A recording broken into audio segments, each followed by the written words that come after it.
Welcome to China. Some things are almost impossible. Taming a dragon is one of them. 25 years ago, I met a dragon on the Great Wall of China. He appeared and disappeared, riding the wind from the Mongolian desert that for all time has given flight to these creatures and propelled them into our imagination. I came to understand the dragon, at least well enough to tell his story. And while there are things about him I don't want to know, I do know our time together forever changed the way I saw those among us whose lives are filled with struggle. Dragons, it seems, are steeped in struggle. That's the top.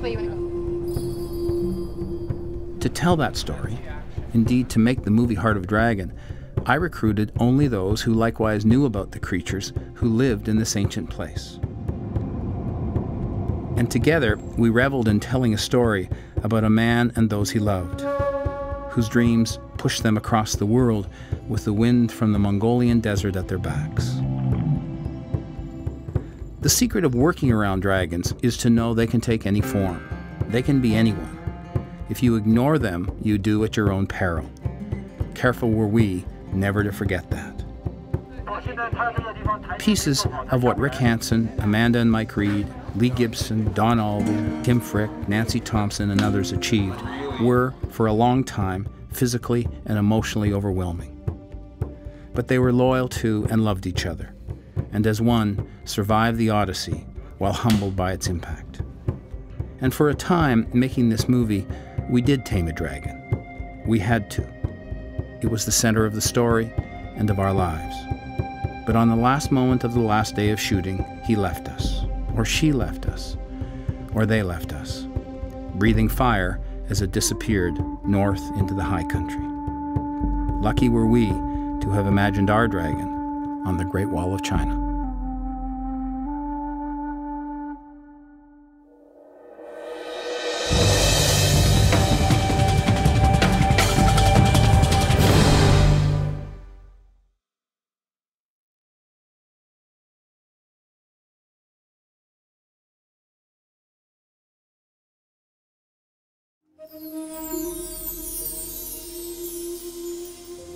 You know, when I was a little boy, my grandfather used to tell me stories about China.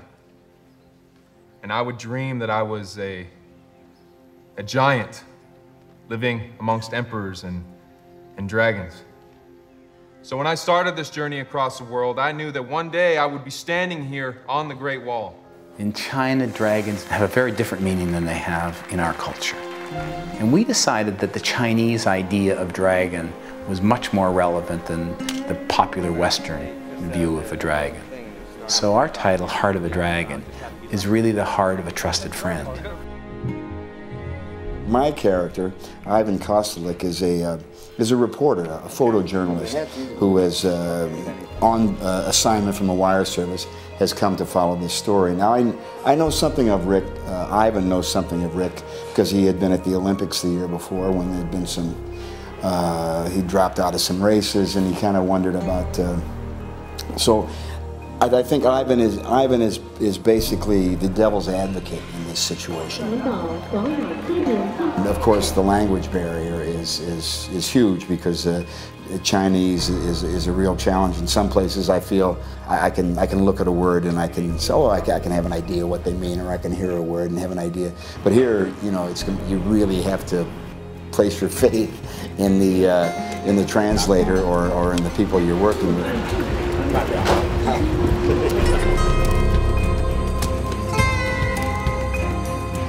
Yesterday, 1 million Chinese flooded into the streets to embrace a hero, a traveler from the West. I have one day before the foreign press arrive to find out why. I think the strength that Rick had in this journey was just to be here, just to push 2 marathons every single day for 2 years and 2 months. You know, it's incredible to think that he could do that, but it was also his team. It was everybody that was behind him that made that happen. 20 years ago when, you know, a guy in a wheelchair streaming through China with 1 million people meeting him in Tianjin and Beijing. So as filmmakers, and it became pretty obvious that there was a story there.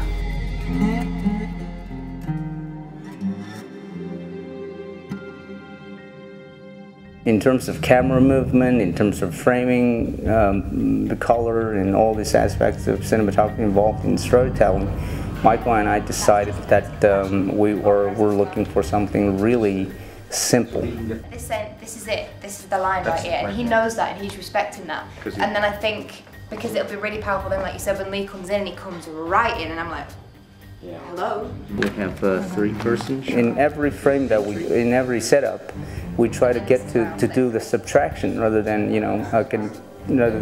making very fancy setups and all. And in my opinion, the best way of showing this, showing the story, is to use like long shots. I'm going to place 2 cameras first, so we look through the viewfinder. I'll get frames. Yes. To have things happen in the frame rather than going into traditional establishing shot and close-ups and that kind of approach.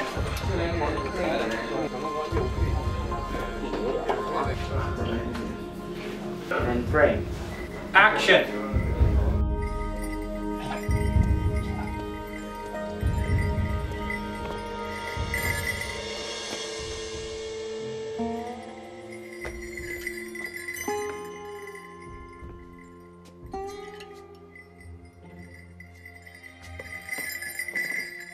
I really don't like what I'm seeing. I don't give a rat's ass about what you like. You never come into my room without permission. I'm just trying to have a little fun, Missy. You know what? I am trying my best here, but if I have to worry about you screwing up because you're just trying to have a little bit of fun, then somebody's gonna get hurt. Since when did you become the boss? When you do your job, we're equals, okay? But when you make a fool out of yourself, everything changes.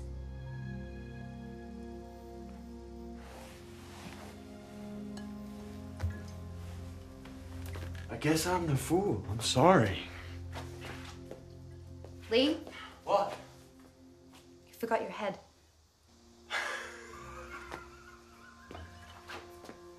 That head, this head, both heads.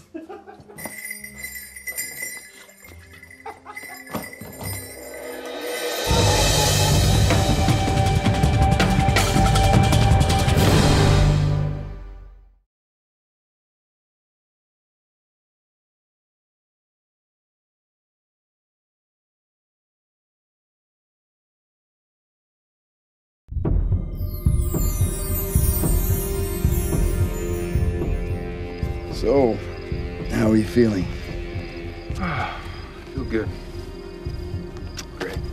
Please, let's start by being honest with each other, okay? In a world of celebrity culture and of sound bites and of instant heroes and people who are famous for being famous, I want to find out what's really going on here, and that's Ivan's. That's the kernel of what Ivan's doing. A touch of the flu now and then, that's about it. A little touch of the flu now and then. How could I have pushed all this weight if I wasn't healthy? Good luck. I walked in one day to a friend's office in Los Angeles, and he knew that Mark and I were working on this film, and we're casting for Rick Hansen. He said, you've got to see somebody. This guy manages a lot of comedic talent, and I was quite surprised by his interest in our film, and particularly in this role. So I looked at this tape, and it was Victor Webster. It was brutally obvious immediately that Victor Webster seemed to have so many of Rick Hansen's attributes, physically, emotionally, from at least what I could see on tape. So it really was that. It was immediate that this guy was Rick Hansen. We achieved a great deal together. This wasn't a race Tim wasn't built for. The Grand Master in this, Jim Burns, who plays Ivan, the reporter, we're all great fans of his. He's an enormously accomplished actor. He has faced a lot of obstacles in his life, and for that reason, we knew that he could bring a lot to the role that so many actors couldn't. Jim himself is disabled, although disabled's hardly the word to use in relationship to Jim. He's challenged. He too has great obstacles. So we thought that if somebody was going to help us tell a story of people overcoming themselves in great obstacles, Jim would be the guy. And Jim became Ivan. In knowing that I was going to play a photojournalist, you can flip on CNN and watch some of these press conferences, and you find the people that are good are the ones who can, it's like a boxing match where they feint and they move this way and they get the person to come in and they get the person to take a chance, and then they hit them with the question, they hit them with the right, it's the old combination. Tell me, isn't it true that if it weren't for her, you wouldn't still be out here? It's been tough on all of us. You sound like a crusade. You make it sound like a soap opera. Well, that's the price you pay for being in the public eye, young man. So, Steve, that was great. I think there was a couple little spots in the beat you probably noticed. This score is definitely a thematic score. There's the heroic theme, there's the romantic theme, there's the action themes, and there's the dances that happen throughout. So we brought Steve in as an experiment to play over top of the written tracks. And once I heard, and once we all heard, that how this interrelated with the orchestral tracks, this slide guitar, then it went back and adapted the tracks a little bit. So especially today, this is the ultimate cue in the film, and so his magical fairy dust of slide guitars is creating the sort of the cherry on top for the musical score.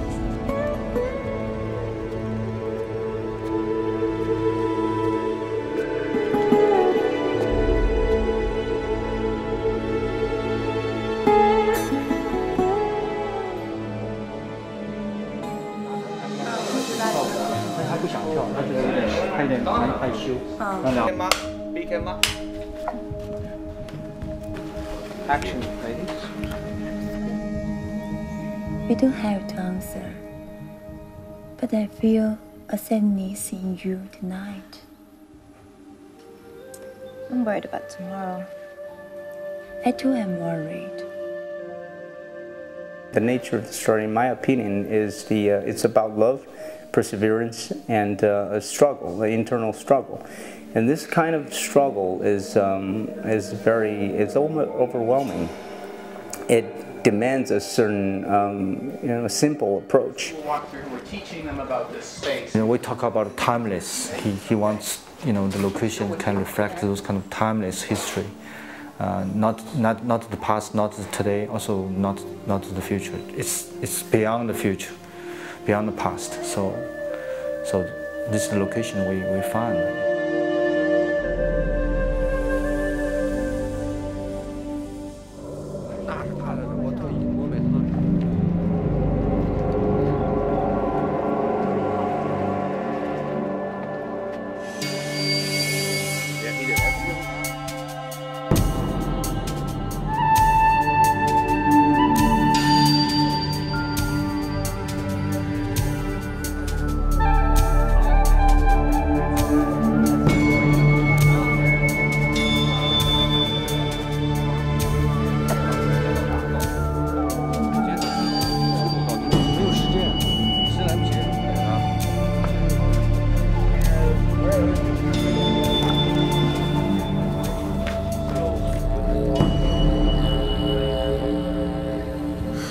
You could just feel his strength, his inner strength, who he is as a person. And then there was no doubt about that. There's no question about the fact that he thought that he could do anything, that anything was possible in his mind, and you felt that just sitting in a room with him. Where do you have a towel? Around his shoulders? Yeah. How long have you been here? Well, we don't know except that it's after a wheeling day. What would you think? Here's your charge. So. No, if he's got the top on, no, I don't think so. If he doesn't have his top on, then maybe. So maybe we take his top off. And action. Donnie's just feeling sorry for himself because Tim's gone. You're running the show.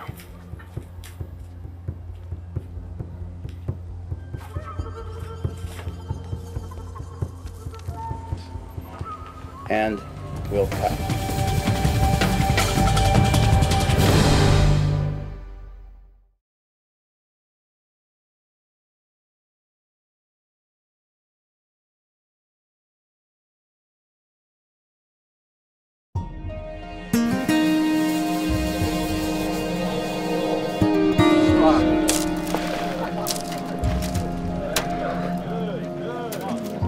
Sarah Jane came to our attention through her work. And for us, she just seemed to have that attitude and that kind of, she was a very independent, was and is a very independent woman.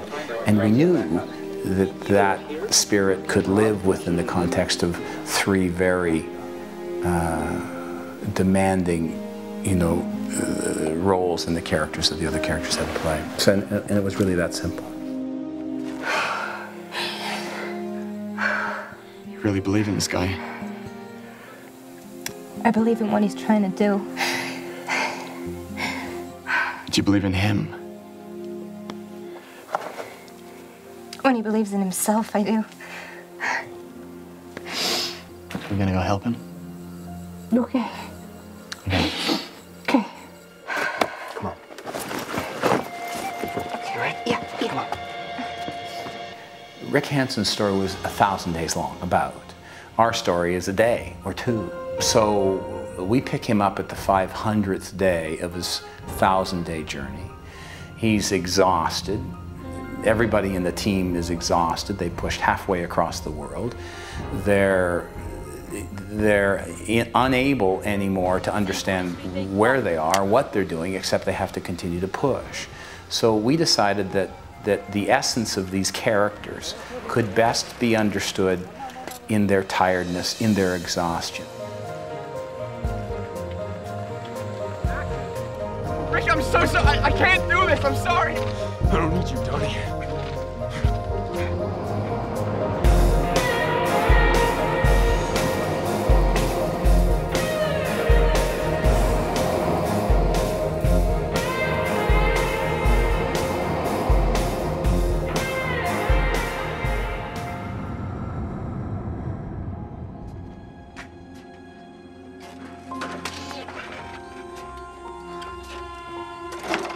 The stairs aren't supposed to be there. Hey, you know what? It's really no big deal. Look, me and Donnie, we'll lift you up, we'll carry you up the stairs, and you can roll from there. You get the front, Donnie. Wait, what do you mean no big deal? Huh? Oh, you mean like the Gobi Desert? Still choking on that mistake.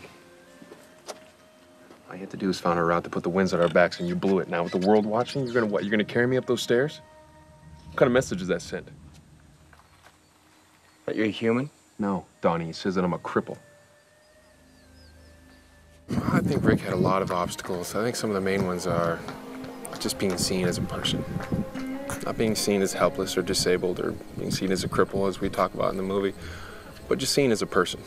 You know, he's, in his mind, he's the same as everybody else. He achieved so many things, you know, won wheelchair marathons, played wheelchair basketball, went across the world in a wheelchair. A person that's walking, who's never done any of those things. So maybe he felt like he had to do all that to prove that he was as good as everybody else in his own head and to prove to other people. Can I help? Yeah, you know the boys aren't speaking English very well this morning. Maybe you could translate in your special way. I felt from the moment that I was forced into this chair, people fell all over themselves to help me because they felt sorry for me. There's no way you guys are carrying me up those stairs. To be the kind of person that Rick is and have to rely on other people's got to be very difficult. But when you realize that you need that, it's very freeing also to realize that you don't have to do everything yourself. You do whatever you can within your limitations. And as long as you all share the same mindset and you all have the same goal, then there's nothing wrong with relying on somebody else. We all do every day of our normal life. When we started with this film, there was a sense that it was going to be very much a soundtrack with a lot of songs and that the score would be filling in those blanks. And I think as we discovered how the film felt as we went along, a lot of the songs started to fall away because they weren't matching the energy of the film and the performances, and that the score was spreading out to fill those spots.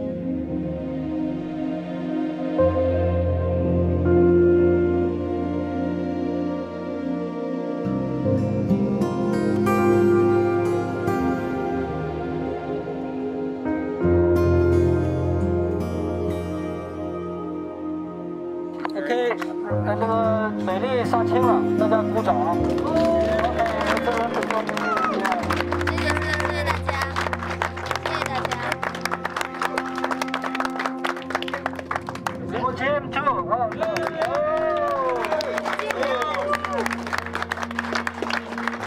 Thank you, Jim. Thank you. Welcome to the Great Wall. Stop, Rick! You gotta stop! Slow down! Stop yourself, stop! Listen, your hands are gonna start to bleed, okay? You gotta hold onto the rim all the way to the bottom of the stroke. The tape and the gloves can't protect you against that rim.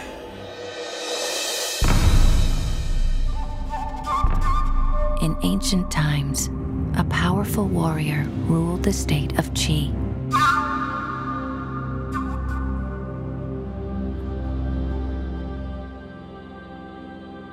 I was so intrigued by Chinese paintings and started looking at a lot of the books, and I used children's books and took the figures from that. But the color, it just intrigues me with Chinese painting. And it's, I think, quite close to French painting, their sense of color, and I just love it. Perhaps it's better put by one of the characters who said, you know, China has 5,000 years of memories, and very few of which translate well into our media, and I think that's true. So we thought the best way to tell the story was to try and find the Chinese cultural icons that told stories in and of themselves, that required no explanation from us. You know, when Chairman Mao said you got to be a hero to achieve the Great Wall, I mean, one look around. All you got to do is stand here to realize the power of this is, and it boggles the brain to think that how any of this was possible, how every single brick here was laid by a person, how 5,000 kilometers of a wall even exists. I mean, that was such a journey and a feat for the people in the country. Hey, buddy. So to come here and be inspired by the type of energy and the type of resolve that it would take as a nation to do this. I mean, to inspire me as an actor, to inspire Rick as an athlete, to come here, it's hard to describe. But I can feel it standing here. There's an energy, the wall's alive. It's not just bricks and stones, there's definitely an energy, and there's a heart, there's a life force in it. It's very inspirational.